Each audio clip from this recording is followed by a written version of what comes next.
This is your cue, Jen, to introduce us. Hello, everyone. Welcome to our discussion this evening with Billie Jean Winner Davis and Kat Dodds from the new corporation, The Unfortunately Necessary Sequel. My name is Jen Evans, and I am hosting tonight from Toronto, Ontario, where we are under a stay-at-home order. Super exciting COVID times, so it's great to be here and speaking with all of you and not necessarily focusing on current circumstances. I think we're one of the worst hotspots in the world right now. So I'd like to introduce, first of all, Billie Jean Winner Davis, who is the mother of Reality Leigh Winner. Thank you so much for joining us tonight, Billie. This is our second conversation like this. Could we start by, could you give us a little bit of background on Reality's case, and we can talk a little bit more about the current situation once we've done that? Well, sure. Thank you once again for having me on and for everything that you are doing and the new corporation is doing to highlight my daughter, Reality Leigh Winner, and her case, and for helping us in our cause. My daughter, Reality Leigh Winner, is a 29-year-old veteran. She was in the Air Force, and she is currently in prison. My daughter was arrested on June 3rd, 2017 in Augusta, Georgia, in the United States for releasing a classified document. The document that she released to a media outlet, The Intercept, contained information about the Russian attacks on our election in 2016. The document that my daughter released was actually an intelligence summary that showed how the Russians had actually tried to get into the actual voting software of 21 of the United States, of the state's election systems, in order to either eliminate or what's the word I'm trying to use, mess with people's registrations, the voting registrations, or to mess with the actual votes at the time. And so it was clear there was interference, and that's what she was obviously motivated to share with the rest of the world and the rest of the country. Yes, very much. And at the time that she released it was at the time when Trump was in office, and Trump had just fired James Comey for not ending the investigation into the Russians' interference in our 2016 election. And he actually had bragged to the Russians that he had, stopped the investigations into Russiagate, as he called it. And so my daughter took it upon herself. She was working at the NSA as a contractor at that time and had access to this information, as had many other people that worked in the NSA. This document that my daughter released was the most widely reviewed and read document at that time. And so my daughter was not the only person who had access to this information, but she was the only person brave enough to bring it to light and to share it with the American people and the world, to show what the Russians were in fact doing and what they were capable of doing, and how they were trying to destroy democracy at that time. And obviously something that is still ongoing. The recent reports of just how much interference actually occurred have been pretty shocking. And so it's really incomprehensible, I think, to a lot of people that Reality is still in prison and that nothing has happened with the case. Is there anything you can attribute that to? Have you seen any forward motion since we last talked at all? No, we haven't seen any kind of action or response from the new administration. We know from the last administration, even, Trump himself acknowledged that my daughter's sentence was, quote unquote, so unfair. He called her small potatoes on social media, on Twitter, basically comparing her to other people that he felt, were the real villains in our country at that time. And so, but we reached out to him. We begged him to at least do justice. The president of the United States is a person that can, grant release or commutation of sentence Mhm. to, a federal inmate. And so far we haven't heard from this administration either as to how they even feel about my daughter, how they even feel about her sentence, her treatment by the Department of Justice. My daughter was treated very differently from anyone else who's ever been charged with this sort of crime in the United States, and from anyone else, who we have seen, the people who actually interacted with the actual Russian, intelligence. Mm. We're just seeing how she was treated so differently and so much more harshly, from the start.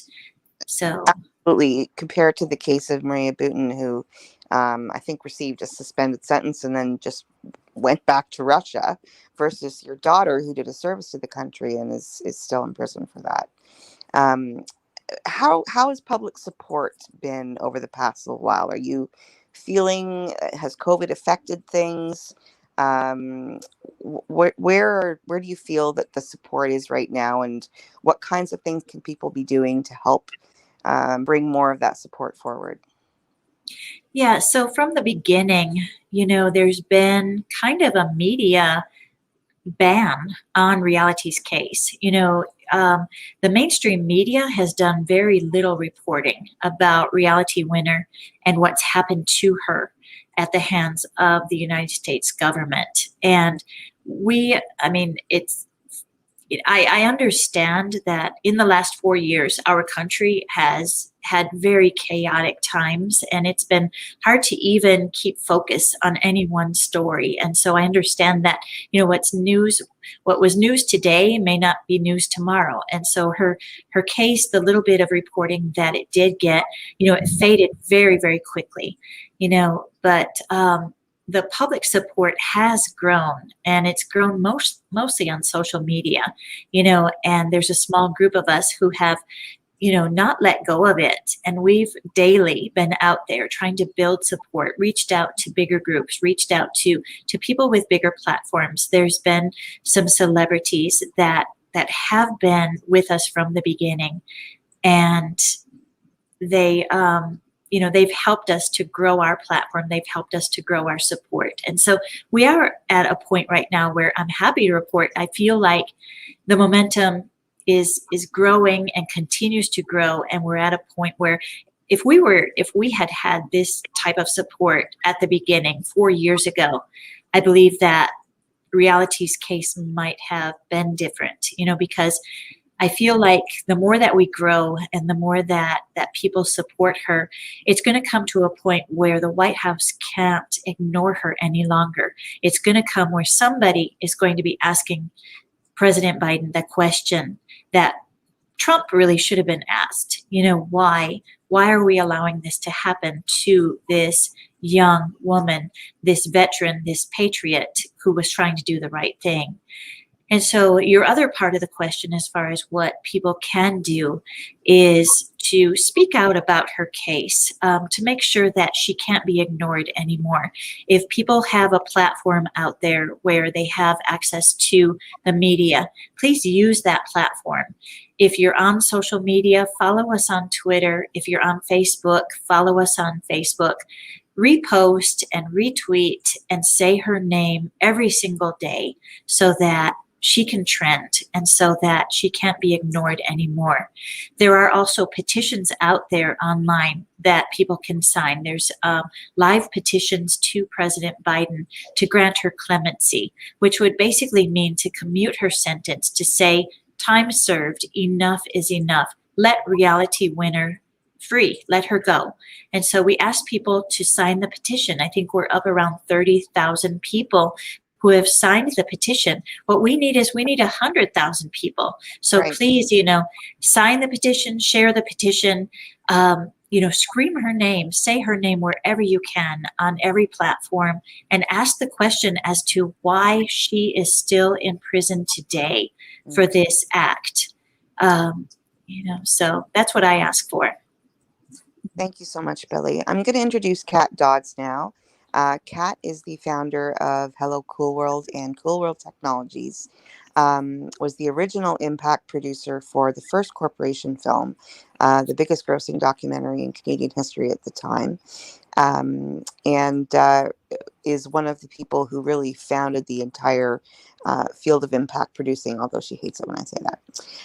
Kat, so many of the dynamics in the film, the powerful against the powerless, the incidents of politics becoming so partisan, are exemplified in both Reality Leigh Winner's case and in the film. Can you comment about that connection? Anything you see there that you think is reflected in the film and that you think affects Reality's case at all?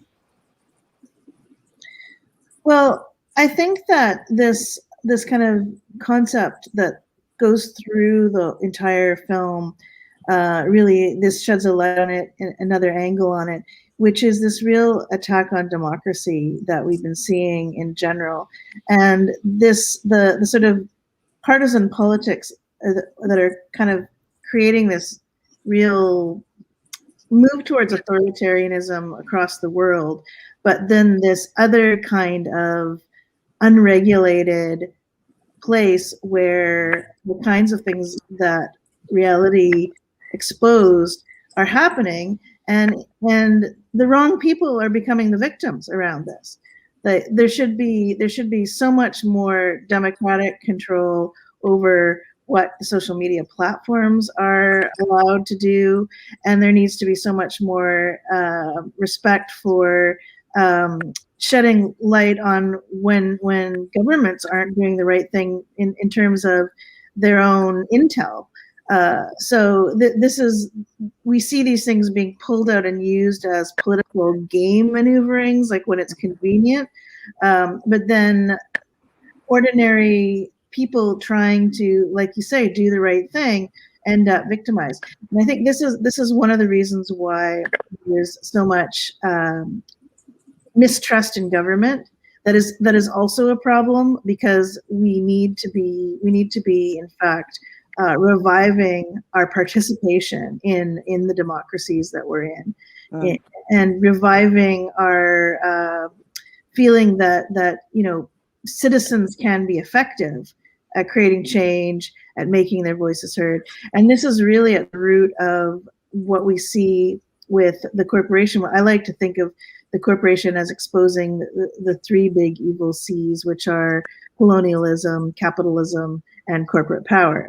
And this mixture of power that is what we're kind of in the middle of as ordinary people trying to be citizens. How much power can we wield?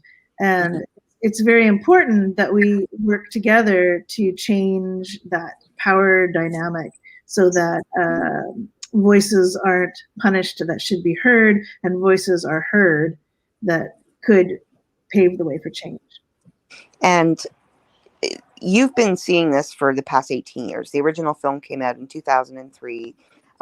It's somewhat shocking, and obviously embedded right in the title of the unfortunately necessary sequel, that we have not seen the kind of change that I think many of us expected to see when we saw the film the first time. Can you talk a little bit about that history and that evolution for people who may not be familiar with the original film, and lead into the second? Yes, well, I think there's a double-edged side of this. Like, things have gotten worse since the first film, and I know Joel, one of the directors and the writer of the book, also likes to cite that the fact that things have gotten worse are in part because our film did a really good job of making business leaders say, oh yeah, we've got to do things differently. But what they really did was go on the charm offensive and make it seem like they were doing things differently, when when democracy itself was eroding at a much higher rate, and public trust, as I said, in the democratic process was eroding as well. So this is a really bad combination. From my angle, working on the impact of the film, the film we know had a big impact all those years ago. But my stress level about it all is that not only could I see that impact wasn't enough to change what we wanted to change, but that it was in some ways just naming the problem was all people needed back then. But now we're sort of, everything is so much deeper. How do we actually change the problem? And this is what the new film is trying to address. However, the issue we all face is, what kind of power can we wield as citizens? And this is one of the things that we're hoping to help with this launch of the film in this kind of COVID-driven but grassroots way, is to use it as a way to both be our own think tank about this, to give everyone support in taking different kinds of actions, to sort of say, get involved. You know, whichever issue is the issue that speaks to you, be involved, because the mistake we're going to have is by deciding to just entertain ourselves out of caring about the future, which I think there's a bit of going on during COVID, is like, oh my God, we can't stand it anymore, we just have to escape. And then on the other hand, trying to make change can be so exhausting. So the only solution to this, I think, is finding community in movements, like, and being effective together. And that's exactly really what you've done, Billy. You've taken this beyond the issue of just reality specific case, and you're turning this into a re-examination of how the Espionage Act works. Can you talk a little bit about how that has kind of fueled a lot of your motivation, how the systemic issues are very much affecting what's happening in reality now as well? Sure. Listening to Kat, I'm just blown away. Looking back at my previous self, I was very much in my own bubble and not paying attention at all. As long as, the issues that were important to me were okay, and, I was okay, I wasn't paying attention. And then when this happened with reality, it opened up this whole other view for me and our family. When you're caught up in something like this and you see just how powerless the average person is, and it should never be like this. My daughter should never have been persecuted in the manner that she was. And especially, learning about the whole Espionage Act and the way that they use it against people who bring the truth to light, and how our government classifies information that they don't want us to know. This whole experience has just shown me just how far from democracy we have gotten, to where we are now a society that is ruled by a very few handful of people. And it's people who capitalize from us, who make money off of ruling us and keeping us in the dark, and keeping us, consumers of this whole, world where I was just in my own little bubble, and I was believing what was being told to me, on different platforms out there on the news, and I didn't question anything. I thought that our criminal justice system was a fair system, and now I've come to learn that it's anything but fair. The only people, who survive our criminal justice system are the very wealthy. The other ones don't have a chance. You do not have a chance. You cannot even fight your case if you don't have money for bond or a good attorney. And so, you might as well look at, a plea deal of some kind. It's rooted in everything that we are, everything that we do. And I feel ashamed, of looking back at my former self and not caring enough to at least question things, to question, what we're being told, to question who's in control, and that's where I've come, through this whole process, and thinking, we've all got to be asking more questions and being more involved in our government, in our policies, in everything. And it's so exhausting. It is so exhausting, because you open up one door and it leads to another, and it leads to another. And you really do have to stop at some point. You have to focus on, one path, on one thing that you want to be very, very involved with. to help change, because otherwise the whole system can just tire you out and beat you down. But really, I hope that people see the film, and I hope that then they learn about my daughter's case, and I hope that it leads them to start questioning, what information is being withheld from us, and being classified, and what lies are being told to us, because there's a whole lot of lies that we're being told.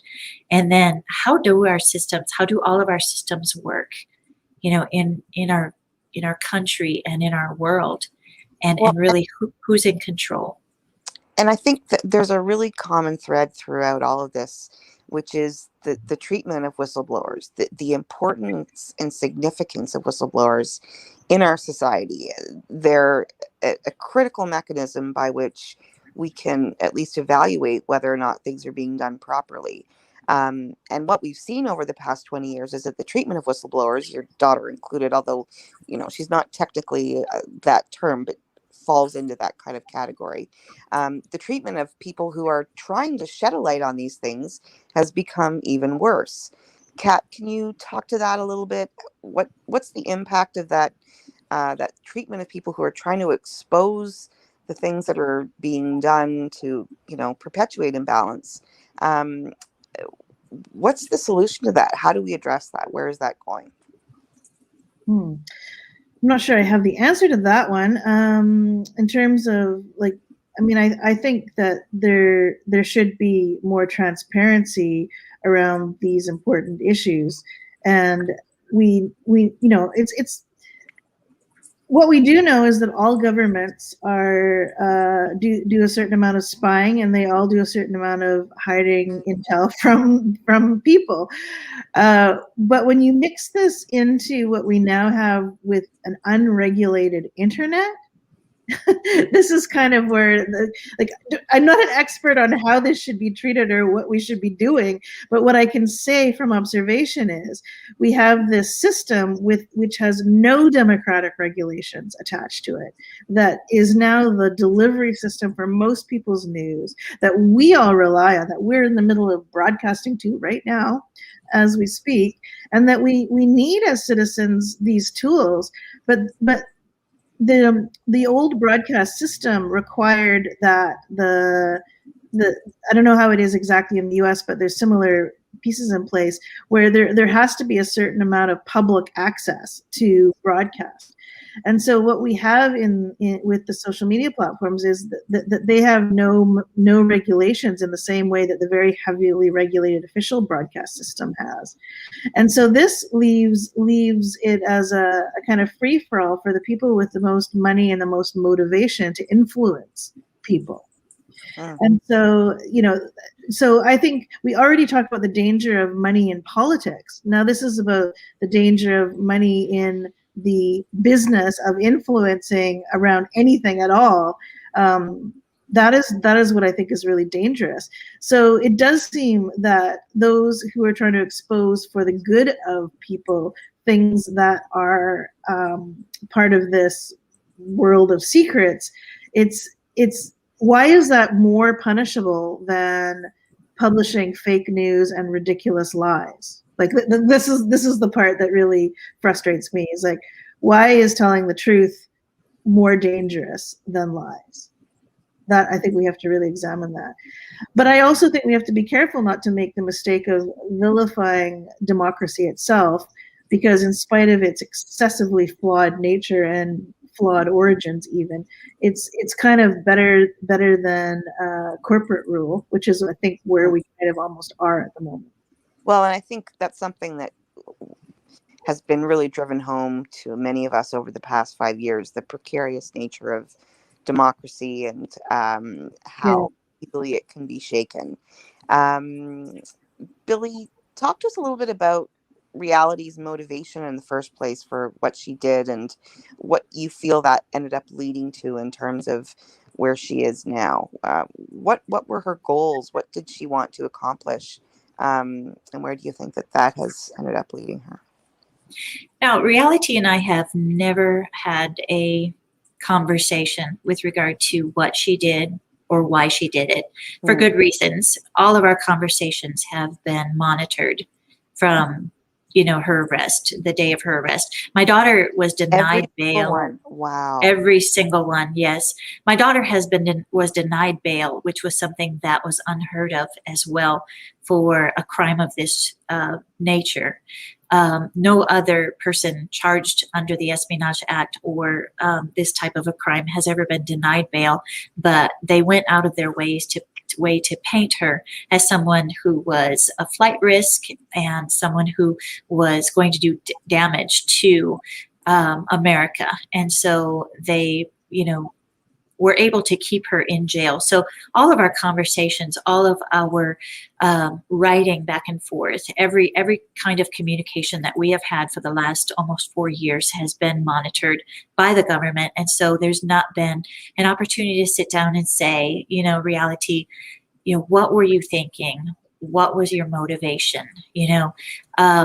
I do know that she felt very, very strongly about Trump being elected and felt like it was something that was really going to harm our policies and our country. And I do also know that, when she was interrogated by the FBI, they did release that transcript. And there was actually a play that was produced just out of the transcript of the FBI interrogation of her, where when she did confess to releasing the document, that she basically said everything led up to it, that there was so much in the media going back and forth about the Russians' interference in our election. And she just couldn't understand why this piece of information couldn't be out there. And, I think that she just got to the point where she couldn't watch this anymore. She couldn't watch what was happening anymore and felt like if no one else was going to release it, then she had to be the one to release it. Right. And Kat, parallels to the corporate world. Parallels to the corporate world. Sorry, I'm not sure I don't know what you mean, Jen. Well, I mean, we're talking about the imbalance of power and what we're seeing happen as a result of this move towards corporate social responsibility is basically the papering over of things that were once much more obvious. Do you see that is a trend that's continuing? Where do you think that is going to end up taking us in terms of the balance of power between corporations and democracy? Because we're going to be at some point hitting some kind of a head on if we haven't already. What do you think that looks like? Well, I really think that we have to fight back against the old guard in all the political parties, because they're I think a lot of the problem, in the sense that there are so many young politicians, especially progressive politicians, that are doing interesting things. There's a whole movement of young BIPOC politicians that are, or young people running for office that really have so much more integrity. And of course, a lot of them were behind Bernie Sanders. And of course, this whole, now we have Biden, and I think everyone breathed a sigh of relief at that point. But we also know that there's a lot of progressive issues that he may not be as progressive on. And there needs to be, and he and Sanders are old white men right now, and there needs to be a whole wave, an uprising of younger idealistic people who want to take on the job of governing, not the posturing of politics, but the job of governing. And well, agreed. I just want to comment with Anangar Hadas in the film says that by virtue of the way things are, we are heading toward the path of being governed by corporations. And I think this is a really scary idea. But I also think that what we see in the name of politics doesn't have much to do with true governing. So it's really a piece of the puzzle is to shake up give some hope to change in these forces. But I don't know. I mean, I'm not deeply knowledgeable about all of the machinations of U.S. politics. We see it played out in the kind of drama version on our TV screens and news. But I do think that there is a movement underlying it, which the film tried to tap into, of people trying to actually change that system itself. Mm-hmm.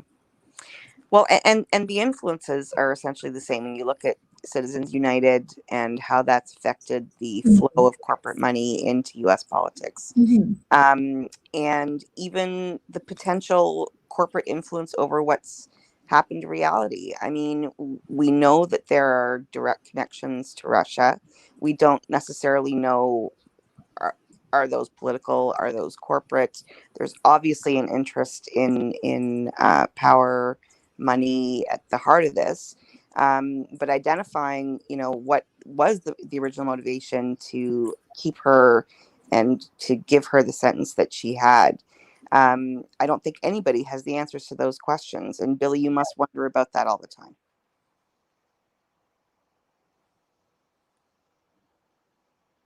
Uh-oh, is Billy frozen? I think Billy is there. She is. There she is. Billy, I don't know if you heard that or not. We lost you for a second, Billy. Yeah, it kind of froze, and then I lost Kat. So yeah, okay. So I was just asking about the what you think is the motivation behind Reality's sentence, why she has gotten such a harsh sentence, why she's been treated so harshly beyond politics. Do you feel that there's anything else underlying it? What is the motivation for that in your opinion? I mean, definitely, they wanted to make an example out of her.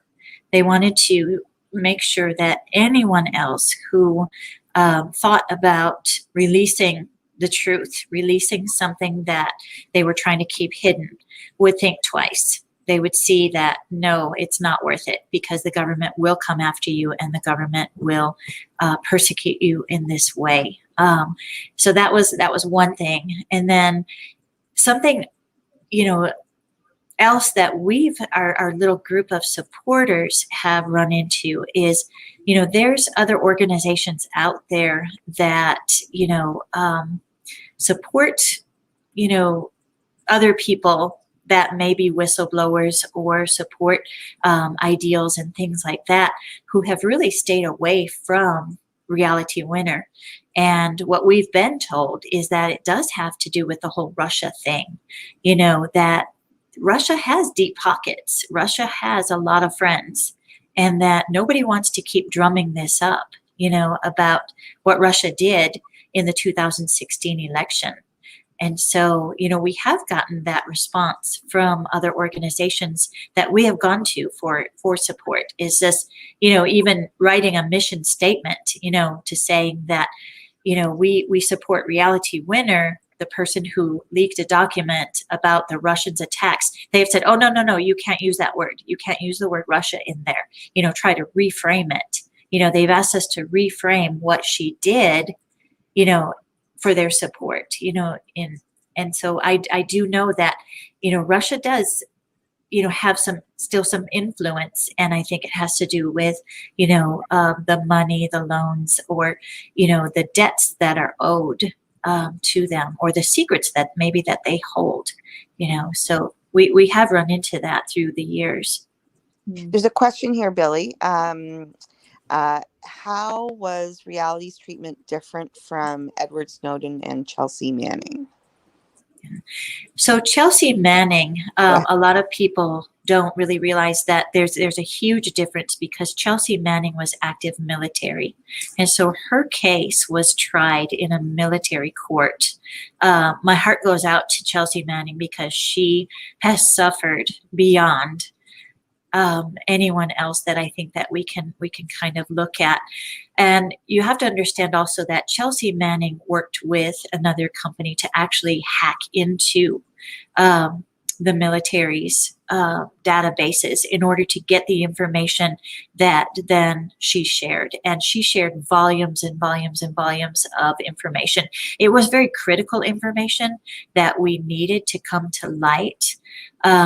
But she was treated very, very harshly because of the manner in which she went about hacking into the databases, getting in that information, and then the volumes of information that she released. She was sentenced to, I can't even really remember the years that she was sentenced to, but it was under the military system of justice. And so it was very, very different from Reality's. So Reality was a civilian. She was a civilian contractor. And, so her case was in, the criminal courts. And so when you look at like people like Thomas Drake, what he was facing, John Kiriakou, when you look at those people who actually were, threatened with or charged with the same amount, almost everybody else had more counts than Reality. We have to also go back to Reality released one document one time to one outlet. And so you have all these other people that released volumes of information. And, she was the only one who, she had the heaviest sentence for a civilian. Again, Chelsea Manning was military, so that's a whole different court system.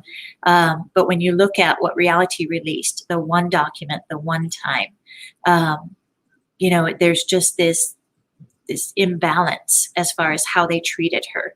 They treated her so differently. And in fact, she was never Mirandized, and she, was denied bail. Every single one except for one of her witnesses was denied by the court. When is a person who goes to defend themselves denied witnesses? But they denied 40 out of 41 subpoenas for witnesses for her to defend herself. So she couldn't defend herself.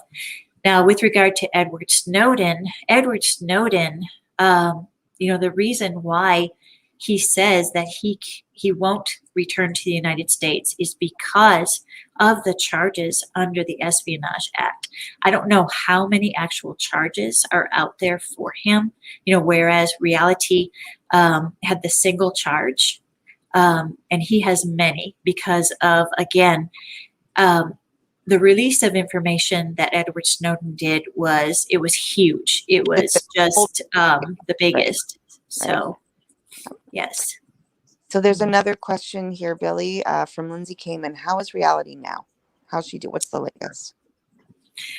So we all know that, Reality was denied compassionate release last year when COVID began to really explode in the United States and explode in the United States prison system. She did petition for compassionate release, and she was denied even though she met all the criteria. She did catch COVID last July. She is fully recovered from COVID. Due to COVID in the prison system, they've actually gone to like a lockdown condition. They call it modified operations, but it's basically where they're locked down. They're no longer having any programs or resources or services. There's no visitation. They're basically just stuck in their units. And so this has really been something that she struggled to deal with. Reality was doing well pre-COVID because she was taking college courses. She was working a job in teaching nutrition and fitness classes. She wasn't stuck inside of a unit doing nothing. That's the thing that Reality doesn't do well. And so she has had to go back on medications. She has reported that she's had difficulties, struggling with her bulimia and her depression. And so this has been a very hard time for her. And then, of course, the last blow that hit was, in February, Texas was hit with this really harsh winter storm. And during that period, that week, where Texas was under freezing temperatures, Reality's unit was one that lost heat and lost water. And so they went for a period of time without heat or water in a unit of 300 women.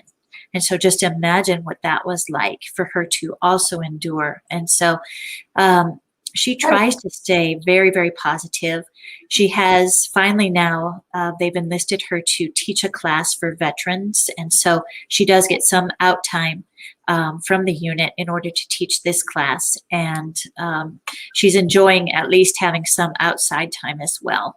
So she's doing well considering her circumstances, and she is staying positive. Well, that's good to hear. And what is the current timeline for her?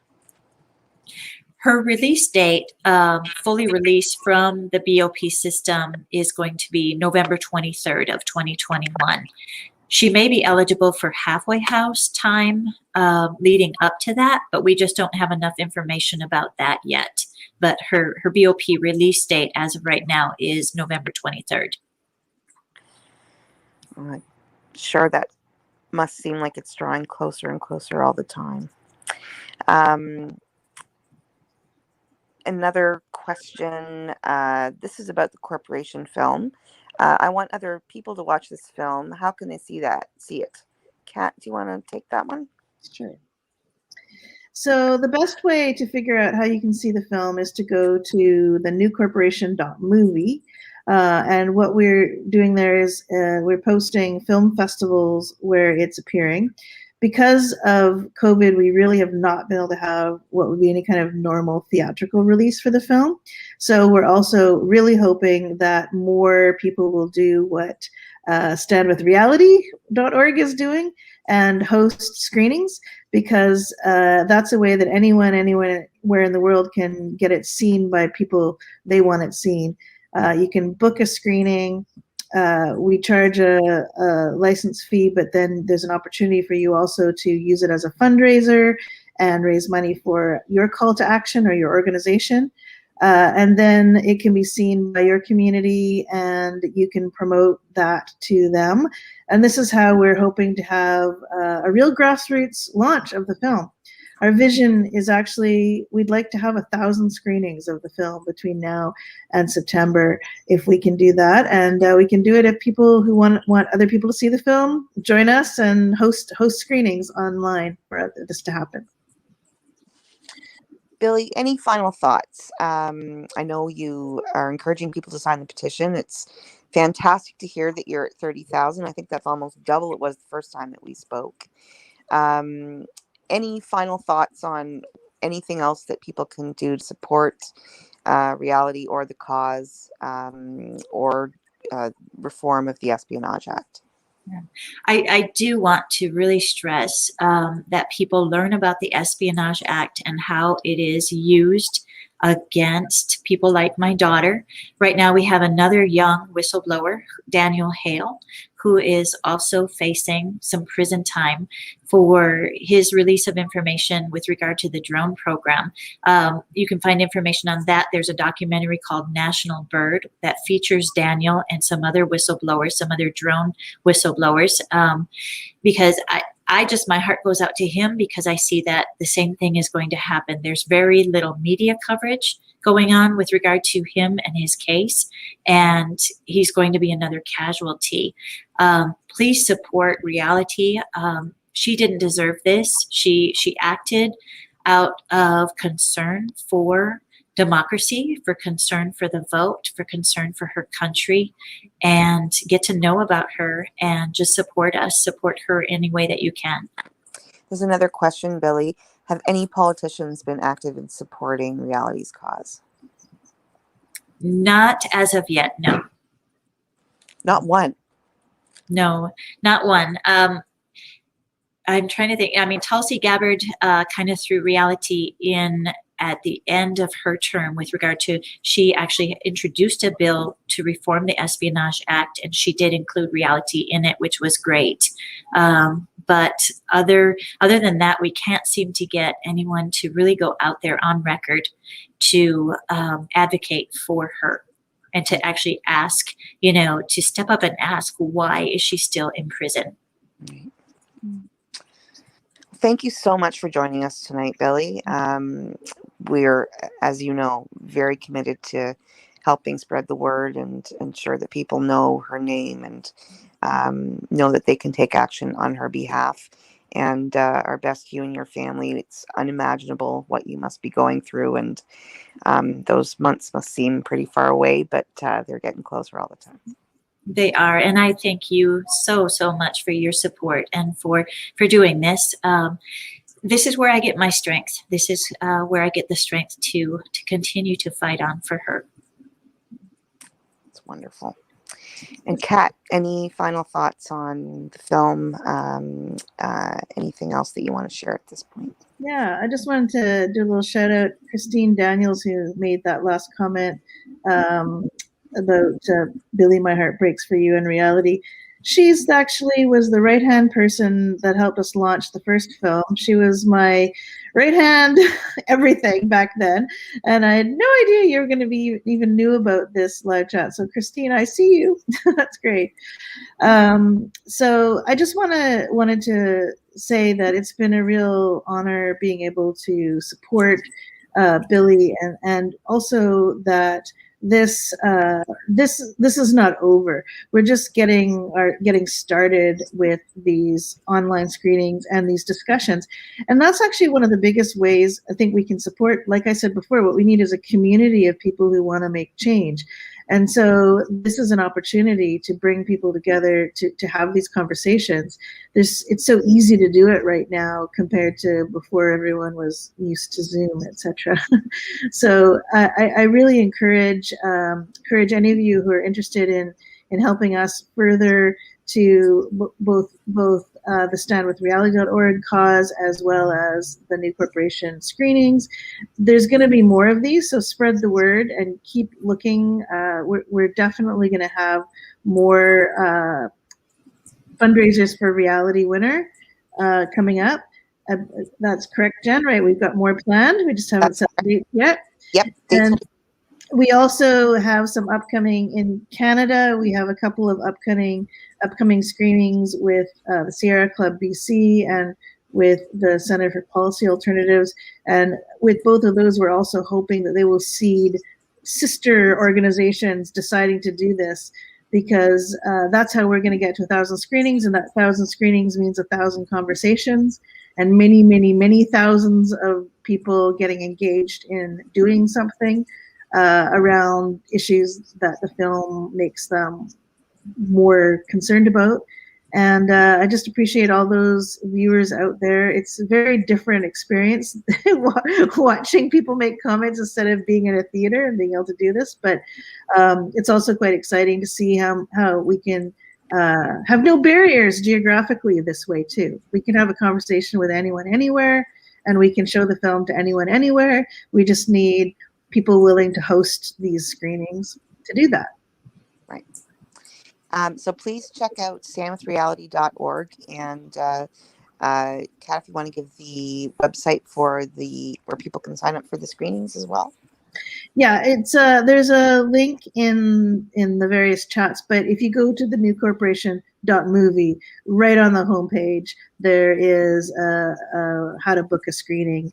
And you can also see where the film is playing. And I believe we have this Reality Winner series there too. So we will definitely be putting every upcoming screening under this banner there too. So if you're wanting to share that with people, wanting people to support Reality Winner by watching the New Corporation, then check that out.